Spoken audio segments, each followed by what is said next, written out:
நம்மை பலரும் சீண்டுவார்கள், தூண்டுவார்கள். கோபநயினார் என்று நாம் ஒரு நகைச்சுவைக்காக சொன்னோம். கோபம் எல்லோருக்கும் வேண்டும், எப்போதும் வேண்டும். அது நீர்த்து போகக்கூடாது. கோபம் இல்லை என்றால் அநீதிகளை அழிக்க முடியாது. கோபம் இல்லை என்றால் நீதியை வென்றெடுக்க முடியாது.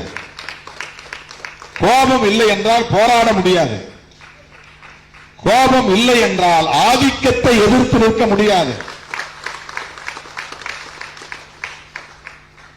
கோபம் தேவை. ஆனால்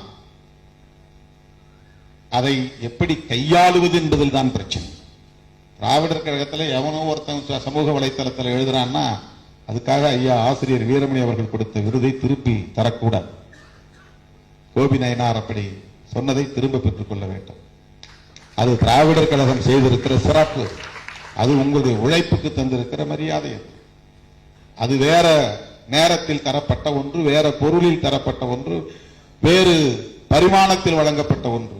எவனோ இன்னைக்கு எழுதுறாங்கிறதுக்காக அதுக்காக வந்து திமுகவில் இருக்கிறவன் நம்மளை விமர்சிக்காம இருக்கிறானா? இன்னைக்கு நான் இப்ப பேசிட்டே இருப்பேன், கீழே எவனா எழுதிட்டு இருப்பான். அவனை எழுதும். அது அவனுக்கு அவனுடைய பிறப்பு அடிப்படையில் அவனுக்கு ஊட்டப்பட்டு இருக்கிற காழ்ப்பு. அவன் அந்த கட்சியில் இருக்கிறான்றதுனால உடனே நம்மளை ஆதரிப்பான்லாம் அர்த்தம் கிடையாது. திராவிட கழகத்தில் இருக்கிறவன் எல்லாமே ஆசிரியர் வீரமணி அவர்களை போல முதிர்ச்சியாக அணுகுவான் என்று எப்படி நீங்கள் எதிர்பார்க்கிறீர்கள்? அப்படி இருக்க முடியாது, வாய்ப்பில்லை. நம்ம கட்சியை சார்ந்த ஒரு போராளி என்பதால் இதையெல்லாம் வெளிப்படையாக பேசுகிறேன். கோபி அவர்கள் சொன்னதை திரும்ப பெற்றுக் கொள்ள வேண்டும். அந்த விருதினை திரும்ப தருவேன் என்று சொல்லுவது எந்த வகையிலும் ஏற்புடையதல்ல. கோபப்படக்கூடாதுன்னு சொல்லியாச்சு. அமைதியாகவும் இருக்க முடியாது.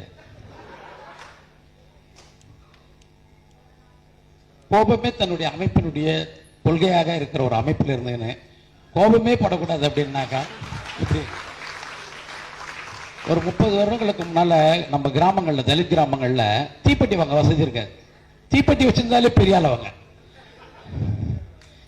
யாராவது ஒருத்தர் வீட்டுல அடுப்பு எரியும், அங்கிருந்து கொஞ்சம் நெருப்பு வாங்கிட்டு ஒரு வீடா அடுப்பு எரிஞ்சிட்டு போயிட்டே இருக்கும். ஒரு தெரு முழுக்க அடுப்பு எரியும். இப்படிதான் அடுப்பு எரிஞ்சது. அந்த மாதிரி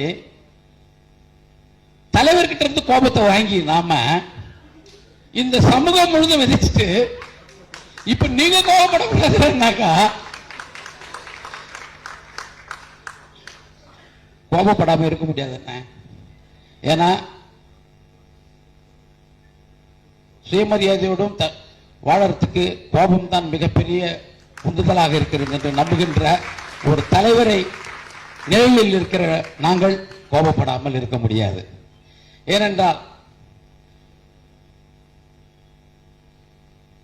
என் தந்தைக்கு, என் தாத்தாவுக்கு ஒடுக்குமுறை அதிகமா இருந்தது, ஆனா கோபம் இல்லை. எங்க அப்பாவுக்கு ஒடுக்குமுறை கம்மியா இருந்தது, ஆனா கோபம் வந்து ஓரளவுக்கு இருந்தது.